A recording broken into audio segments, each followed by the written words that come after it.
السلام علیکم ورحمۃ اللہ وبرکاتہ۔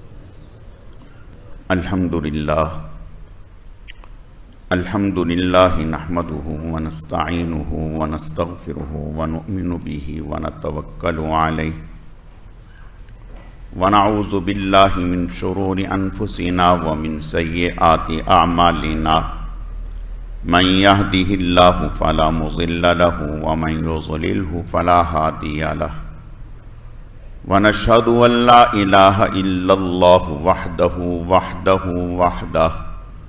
لا شريك له ولا نظير له ولا مثل له ولا مثال له ونشهد أن سيدنا وسندنا وشفيعنا ومرشدنا ومولانا وملجانا محمد وبارك وسلم وصلي عليه۔ اعوذ باللہ من الشیطان الرجیم، بسم اللہ الرحمن الرحیم۔ وَإِلَٰهُكُمْ إِلَٰهٌ وَاحِدٌ لَا إِلَٰهَ إِلَّا هُوَ الرَّحْمَٰنُ الرَّحِيمُ۔ صدق اللہ مولانا العظیم وبلغنا رسولہ النبی الکریم ونحن علی ذلک لمن الشاہدین والشاکرین والحمد للہ رب العالمین۔ اللہم صل علی روضۃ محمد فی الریاض وصل علی بلد محمد فی البلاد وصل علی قبر محمد فی القبور وصل علی جسد محمد فی الاجساد وصل علی روح محمد فی الارواح۔ گرامی قدر معزز حاضرین، میرے واجب الاحترام بزرگوں اور عزیز نوجوان ساتھیوں، میں نے آپ کے سامنے قرآن مجید فرقان حمید میں سے ایک آیت کریمہ تلاوت کی ہے۔ رب ذوالجلال سے دعا ہے کہ وہ ذات بزرگ و برتر مجھے اس کی روشنی میں صحیح صحیح کہنے کی اور سمجھانے کی توفیق عطا فرمائے۔ پھر اللہ رب العزت کی ذات اس مختصر وقت میں جو کچھ کہا سنا جائے، اس کہنے سننے کو محض اپنی رضا کے لیے اپنی بارگاہ میں قبول و منظور فرمائے، ہم سب کی نجات اور ہدایت کا، مغفرت کا ذریعہ اور سبب بنائے۔ میری آج کی مختصر گزارشات کا موضوع اور عنوان توحید ہے۔ یہ عنوان ہے، اسی سے متعلق چند باتیں عرض کرنی ہیں۔ اللہ رب العزت صحیح صحیح کہنے کی، سمجھانے کی، سمجھنے کی، عمل کرنے کی توفیق عطا فرمائے۔ قرآن پاک میں اور جب سے روئے زمین بنی ہے اس وقت سے اب تک جس بات کو سب سے زیادہ کہا گیا ہے اور جس بات کو نبیوں کو مشن بنا کر کے دیا گیا ہے، وہ ہے اللہ تعالیٰ کی وحدانیت، توحید۔ قرآن پاک میں کوئی صورت آپ کو ایسی نہیں ملے گی، کوئی رکوع جس میں اللہ پاک نے وحدانیت کو نہ ذکر کیا ہو کہ اللہ ایک ہی ہیں، اللہ کے علاوہ کوئی الہ نہیں، کوئی معبود نہیں۔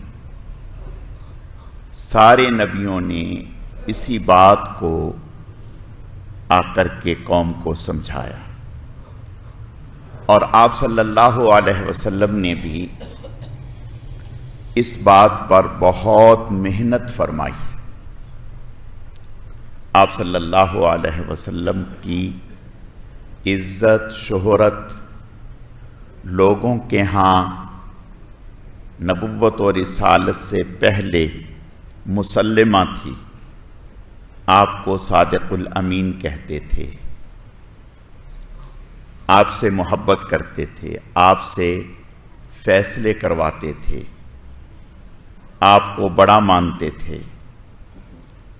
لیکن صرف اس نعرے نے ساری قوم کو آپ کا مخالف بنا دیا. لا الہ الا اللہ، صرف اللہ ہے، اللہ کے علاوہ کوئی الہ نہیں. پہلی قومیں اسی بات پر تباہ و برباد ہوئیں، اسی بات پر اللہ کا عذاب آیا. یہود حضرت عزیر علیہ السلام کو اللہ کا بیٹا کہہ دیا. عیسائی حضرت عیسیٰ علیہ السلام کو اللہ کا بیٹا کہہ دیا. آپ صلی اللہ علیہ وسلم نے اپنی قوم میں اسی بات کی محنت فرمائی، اور آپ صلی اللہ علیہ وسلم نے یہ تک فرمایا کہ مجھے ڈر لگتا ہے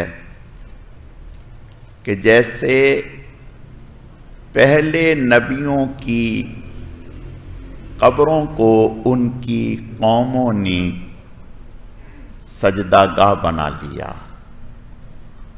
مجھے ڈر لگتا ہے کہ کہیں ایسا نہ ہو کہ میری قوم میری قبر کو بھی سجدہ گاہ بنا لیں.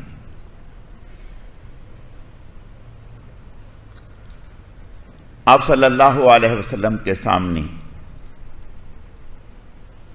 ایک صحابی فرمانے لگے، یا رسول اللہ صلی اللہ علیہ وسلم، ہم مختلف ممالک میں مختلف جگہوں پہ جاتے ہیں اور وہاں کے ٹکے ٹکے کے لوگوں کو دیکھتے ہیں جن کی کوئی حیثیت نہیں ہے، لوگ ان کو سجدہ کرتے ہیں. ہمارا دل چاہتا ہے آپ ہمیں اجازت مرحمت فرمائیں کہ ہم آپ کو سجدہ کریں. آپ صلی اللہ علیہ وسلم نے ارشاد فرمایا کہ نہیں، سجدہ صرف اللہ کے لیے ہے، اللہ کے علاوہ کسی اور کے لیے سجدہ نہیں ہے. آپ صلی اللہ علیہ وسلم نے شرک و بدعت کو ختم کرنے کے لیے اور لوگوں کے دلوں سے شرک کی محبت نکالنے کے لیے، شرک کی نفرت بٹھانے کے لیے آپ صلی اللہ علیہ وسلم نے سارے سوراخ بند فرمائے. عرب میں بھی بت پرستی انتہا کو پہنچی ہوئی تھی. ہر قبیلے والوں نے اپنا ایک الہ بنا رکھا تھا، اپنا ایک معبود بنا رکھا تھا، حتیٰ کہ بیت اللہ شریف میں 360 بت رکھے ہوئے. آپ صلی اللہ علیہ وسلم جب فتح مکہ کے موقع پر آپ بیت اللہ شریف میں داخل ہوئے تو آپ نے طواف فرمایا اور آپ کے ہاتھ میں چھڑی تھی. آپ صلی اللہ علیہ وسلم فرماتے جا رہے تھے، وَجَاءَ الْحَقُّ وَزَهَقَ الْبَاطِلُ، اب حق آ چکا، باطل کے جانے کا وقت آ گیا. اور آپ صلی اللہ علیہ وسلم اپنی چھڑی سے بت کو یوں لگاتے اور وہ نیچے گر جاتا. سارے بت آپ صلی اللہ علیہ وسلم نے گروا دیے، توڑوا دیے، ریزہ ریزہ کروا دیا اور فرمایا لا الہ الا اللہ، اللہ کے علاوہ کوئی الہ نہیں. حتیٰ کہ عرب میں مختلف علاقوں میں جہاں آپ صلی اللہ علیہ وسلم کو خبر ملتی کہ فلاں قبیلے نے، فلاں علاقے نے بت بنا رکھا ہے اور بڑا سارا اس کے سامنے قوم جھکتی ہے، سجدہ ریز ہوتی ہے، آپ صلی اللہ علیہ وسلم صحابہ کرام رضوان اللہ علیہم اجمعین کو بھیجتے اور وہ جا کر کے اس کو گرا دیتے، توڑ دیتے. قبیلہ طے، یہ جس قبیلے کا حاتم طائی سردار تھا،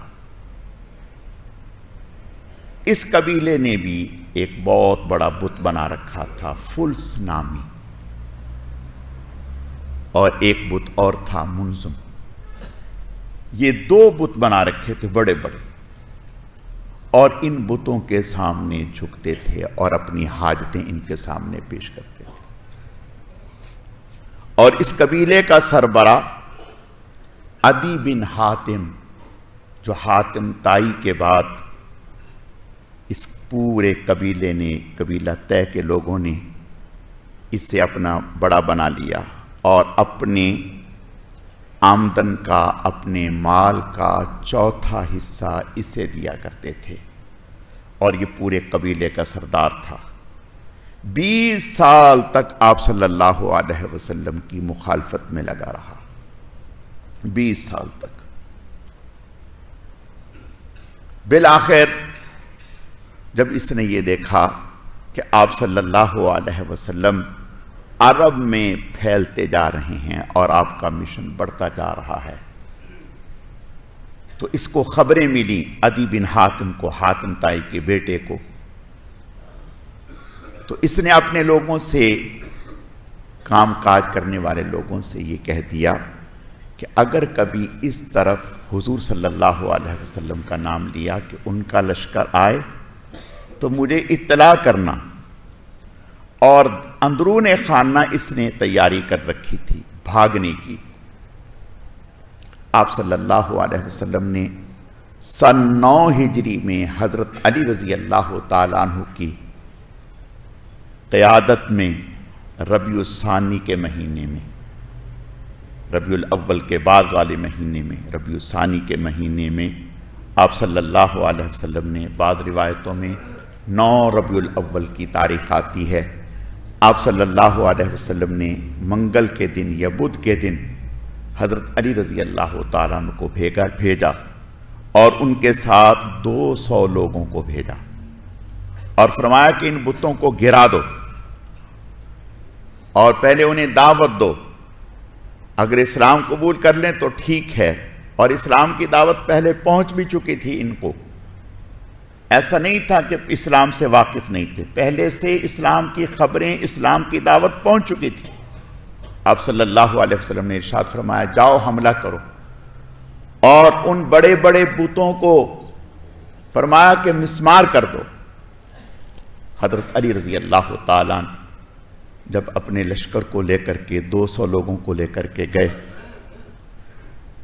تو اس کے کام کرنے والے لوگوں نے جو پہلے سے آگاہ تھے، انہوں نے آ کر کے بھاگ کر کے عدی بن حاتم کو خبر دی کہ عدی ہمارے علاقے پر حملہ ہو گیا، اور یہ بادشاہ تھا اپنے علاقے کا، کہا کہ اپنے علاقے پر حملہ ہو گیا، محمد رسول اللہ صلی اللہ علیہ وسلم کا لشکر آ گیا، اور انہوں نے آ کر کے کئی علاقوں پر، کئی جگہوں پر قبضہ کر لیا۔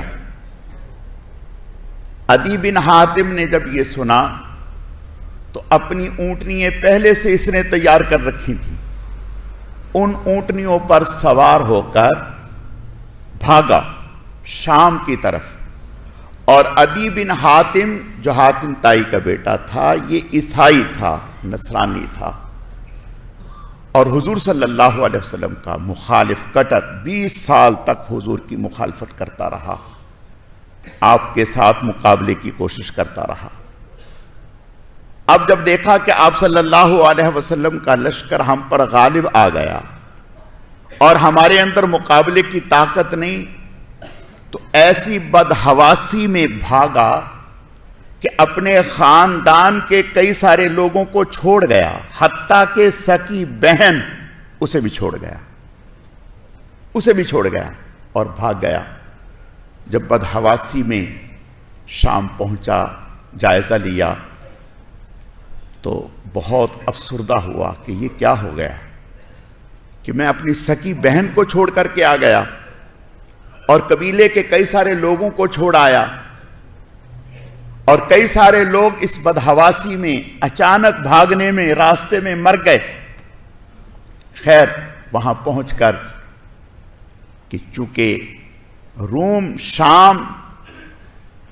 شام عیسائیوں کا علاقہ تھا، عیسائیوں کا زور تھا اس وقت، جیسے آج روس اور امریکہ 2 بڑی طاقتیں ہیں، اس وقت 2 بڑی طاقتیں تھیں، ایک روم یہ عیسائیوں کی طاقت تھی، اور ایک ایران جو مجوسی تھے، آگ کو پوجنے والے تھے، اور ان کا بادشاہ کسرا تھا اور روم کا بادشاہ کیسر تھا۔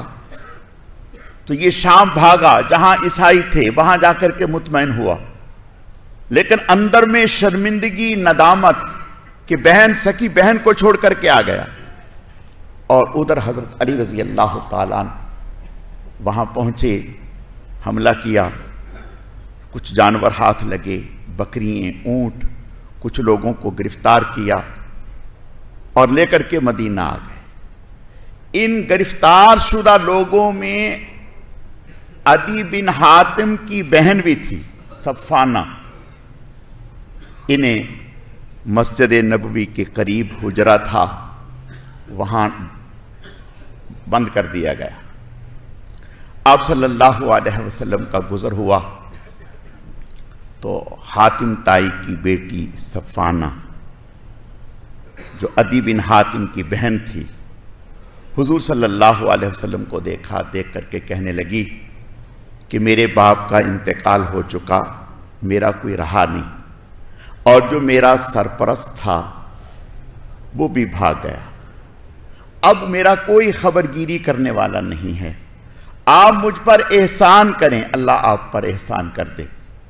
آپ نے فرمایا کہ تیرے خبرگیری کرنے والا کون تھا؟ کہنے لگی میرا خبرگیری کرنے والا ادیب تھا، میرا بھائی۔